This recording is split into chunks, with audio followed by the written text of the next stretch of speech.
ځکه حدیث مبارک کې راځي نبی علیه الصلاۃ والسلام فرمایي وایي کله چې د اختر شپه شي که نه الله تبارک وتعالی دې شپې ته په اسمانونو کې لیلة الجائزه نوم ورکړی دی د بدلې شپه د بدلې شپه تا ټول رمضان د شپې تراویح کړې وي عبادتونه دې کړي وو نو د هغې شپو بدله تا ته د اختر په شپه باندې میلاویږي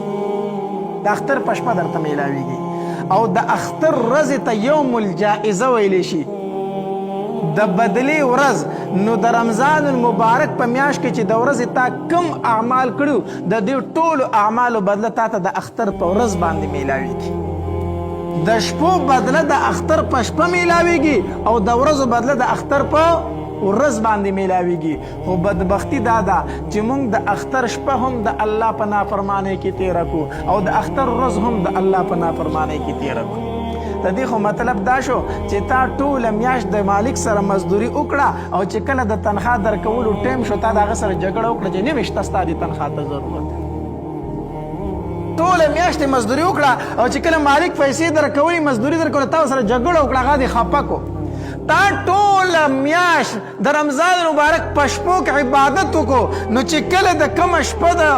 بدلې درکولو وه په هغې شپه باندې تا د الله سره جګړه وکړه د اختر په شپه باندې موږ څومره نافرمانی کوو خلک پکې مجلسونه کوي څوک پکې مجلسونه کوي څوک پکې ډزې کوي ستا د دې ډزو د وجې نه چېرته دا کالتوس لاړ شي او د یو ماشوم په سر باندې ولګي نو په هغې کور باندې تا څومره غم جوړ کو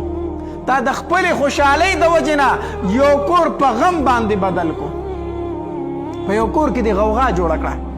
ستا په ګاونډ کې به مریضانې څوک به د زړه مریض وي څوک به د څه مریض وي نو ته چې پټاخې ډزئ او هغې باندې ده ته تکلیف رسی ته ډزې کوي په هغې باندې هغه ته تکلیف رسی یو مسلمان ته تکلیف ورکول څومره لویه ګناه لري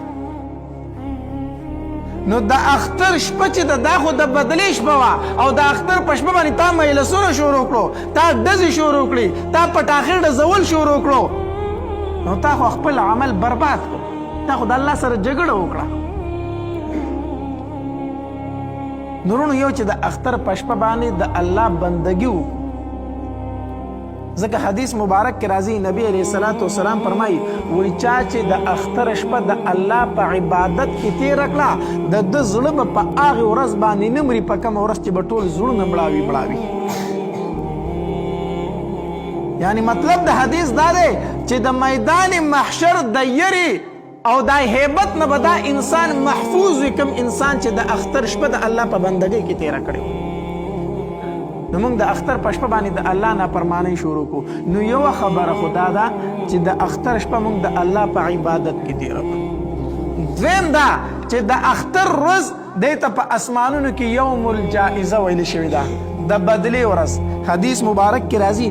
وایي کله چې د ورکوټي اختر ورځ شي که نه الله تبارک وتعالی فرشتو ته وایي ای فرشتو لاړې شئ ځمکې ته کوزې شئ ځمکې ته کوزې شئ د هرې کوڅې په سر کې ودرېږئ د هر سړک په سر کې ودرېږئ او دا اوازونه کوئ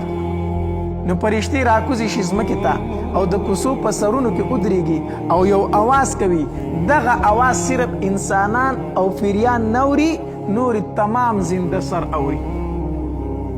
د اختر په سر باندې فرشتې اواز کوي څه اواز کوي وی اخرجو الى رب کریم یعطي الجزیله اوزئ هغې رب ته چې هغه ډېر ورکوونکی دی اوزئ هغې ذات طرف ته چې هغه لوی نه لوی ګناه معاف کوونکی دی مونږ چې کله د عیدګاه ته روان یو د اختر مانځله که نه او د کور نه رووتې په دې کوڅه باندې دا حدیث ځان ته رامخې ته کړه چې زما په دې کوڅه کې نن ما ته فرشتې اوازونه کوي چې زه الله تبارک وتعالی طرف ته غواړه چې والله یې درکوي هغه ډېر ورکوونکی دی زه الله تبارک وتعالی طرف ته الله د لوی نه لوی ګناه معاف کوونکی دی بخښنه ترېنه وغواړه د اختر په ورځ باندې ستا په کوڅو کې د فرشتو د اوازونه دي چې الله لوی نه لوی ګناه معاف کوي لوی نه لوی ګناه معاف کوي په الله باندې ځان وبخه او بیا الله تبارک وتعالی فرشتو ته ووایي ای فرشتو چې کله یو انسان مزدوري وکړي پوره ورځ ځان ستړی کړي د هغه څه بدله ده الله تبارک وتعالی ته فرشتي او فرمایي الله داغه بدله دار چې هغه ته پوره مزدوري ورکړي شي، هغه ته څه ورکړي شي؟ پوره مزدوري ورکړي شي. الله تبارک وتعالی فرمایي اے فرشتو زه تاسو ګواهومه، اے فرشتو تاسو گواه شئ، انی قد جعلت ثوابهم من صيامهم، ما دوی ته ویلو چې تاسو روجي ونیسئ، دوی روجي ونیوي. ما دوی ته ویلو تاسو د شپې عبادت وکئ، دوی د شپې عبادت وکړو. دوی ته د هغې په بدل کې ما خپل رضا ورنصیب کړه. فرشتو تاسو ګواه شئ، دوی ته ما د روجو حکم کړه، دوی روجي ونیوي، د هغې په بدل کې ما دوی ته خپله رضا ورکړه. ومغفرتي او دوی ته ما بخنه وکړه، ما ورته خپله رضا ورکړه او بخنه مې ورته ورکړه. او بیا الله تبارک وتعالی فرمایي ای زما بندګانو زما نه غواړئ. کله چې موږ عیدګاه ته لاړ شو که نه او بیا وروستو دعا کوو، الله تبارک وتعالی د طرف نه اواز کوي ای بندګانو غواړئ زمانه، غواړئ زمانه، زما دې په خپل عزت باندې قسمي، زما دې په خپل جلال باندې قسمي، زما دې په خپل لوی شان باندې قسمي چې د آخرت په باره کې رانه غواړئ هغه ضرور درکومه، او د دنیا په باره کې چې رانه غواړئ په هغې کې ستاسو مصلحت ته ګورم. چې دنیا کې رانه کم شی ته غواړې زه ستا مصلحت ته ګورم چې آیا په دې شي کې ستا خیر شته او که نشته، که ستا پکې خیر یې درې کم، که ستا پکې خیر نه وي دا دعا درله آخرت ته سنبال کم. او بیا الله تبارک وتعالی فرمایي وایي زما دې په خپل عزت باندې قسمي، زما دې په خپل جلال باندې قسمي، زما دې په خپل لوی شان باندې قسمي، تر څو چې زما تاسو خیال ساتئ که نه زه به چېرته تاسو نه رسوا کومه، تر څو چې تاسو زما خیال ساتئ زه به چېرته تاسو رسوا نه کړمه، زه به ستاسو په ګناهونو باندې پرده راچومه، زه به ستاسو ګناهونه پټومه، زه به ستاسو خطاګانې معاف کومه، پټوم به زه به تاسو نه رسوا کوم، چېرته هم زه به تاسو نه رسوا کومه. ګوره کله چې انسان ښکاره ګناه نه کوي که نه الله تبارک وتعالی دې نه رسوا کوي. کم انسان چې ګناه کوي خو د الله نه حیا کوي، یعنی د خلکو نه پټ ګناه کوي، ګناه په ښکاره باندې نه شروع کوي، الله تبارک وتعالی په دې انسان باندې پرده راچوي. خو چې کله انسان ښکاره ګناه شروع کړه الله بیا رسوا کوي، الله په دې باندې ډېر زیات غوسه کېږي، ډېر زیات غوسه کېږي. یو پټ ګناه کول دي، یو ښکاره ګناه کول دي. پټ ګناه هم ګناه ده خو ښکاره ګناه ډبل ګناه ده، ځکه یو ګناه کول یو په ګناه باندې فخر کول دي، یو په ګناه باندې فخر کول دي. الله تبارک وتعالی فرمایي وایي زما دې په خپل عزت باندې قسمي، زما دې په خپل جلال باندې قسمي، زما دې په خپل لوی شان باندې قسمي، تر څو چې تاسو زما خیال ساتئ زه به ستاسو په ګناهونو باندې پرده اچومه، زه به ستاسو په خطاګانو باندې پرده اچومه. او بیا نبی علیه الصلاة والسلام فرمایي وایي الله تبارک وتعالی فرمایي چې زما دې په خپل عزت قسمي، زما دې په خپل جلال قسمي، زه به په ورځې د قیامت تاسو د کافرو مخې ته چېرته شرمنده نه کړم، زه به په ورځې د قیامت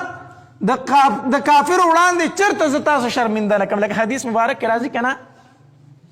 نبی علیه الصلاة والسلام فرمایي وایي په جهنم کې به اخیری یو مسلمان پاتې شي، الله به دې تمام مسلمانان وباسي، ټول مسلمانان به ترې وباسي، یو جهنمي به پاتې شي. د ده سره نیکي به نه وي، خو دغه نیکي وه چې لا اله الا الله محمد رسول الله دا کلمه یې ویلې، مسلمان دی، دی به پاتې شي. نو وایي ده ته به کافر پیغور ورکړي، کافر به ورته پیغور ورکړي وایي تا کلمه ویلې وه که نه؟ دی به وایي چې وایي مونږ نه وه ویلې. نو مونږ هم په دې جهنم کې او ته هم په دې جهنم کې، تا ته د کلمې څه پیدا درکړه؟ تا کلمه وایي او مونږ نه ویلې، ته هم په دې جهنم کې به پروت یې، مونږ به هم پراته یو، تا ته د کلمې څه پیدا درکړه؟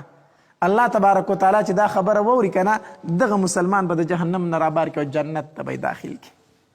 چې ای ته مسلمان یې، زه تا کافرو ته نه رسوا کومه، تا د کافرو د وړاندې نه شرمنده کومه.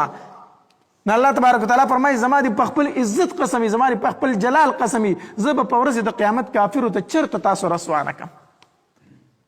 وروڼو ډېره مبارکه میاشت ده، ډېره برکتي میاشت ده، هغه رانه تېرېدونکې ده. اوس را سره هم مکشته دی، 4 ورځې پاتې دي، 5 ورځې پاتې دي. 2 رکعاته صلات توبه وکړو، 2 رکعاته صلات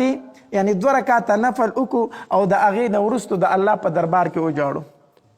روزانه موږ له خو پکار دی چې د تهجد لمونځ موږ په دې ورځو کې پرېنږدو بالکل. نو 4 ورځې پاتې دي د رمضان المبارک یا 15 ورځې پاتې دي د رمضان المبارک. هر ورځ چې کله په پېشمني باندې راپاسې نو په تهجد الله ته ودرېږه او د هغې نه وروستو جاړه الله وایي 11 میاشتې مې په ګناهونو کې تېرې کړي دي. الله ټول کال مې په ګناهونو کې تیر شي. الله ستا نافرماني همیشه مې کړې ده. الله د دې رمضان په برکت سره خو ما معاف که که نه الله د دې رمضان په برکت سره ما معاف کا. الله دا کمې روجې چې مې ونیوې د دې په برکت سره مې ما معاف کا. الله دا کمې تراویح چې مې وکړې د دې په برکت سره خو ما معاف کا. الله د الله په دربار کې جاړه او د الله په دربار کې داسې جاړه لکه ماشوم چې مور ته جاړي. نو الله خو تا سره د اویاو میندو نه زیاته مینه کوي، زیات محبت تر سره کوي. نو ماشوم چې مور ته جاړي مور یې ضرور رضا کوي. ته چې الله ته جاړي الله به دې ضرور رضا کړي چې ما معاف کړې بنده ما معاف کړی نور مه جاړه.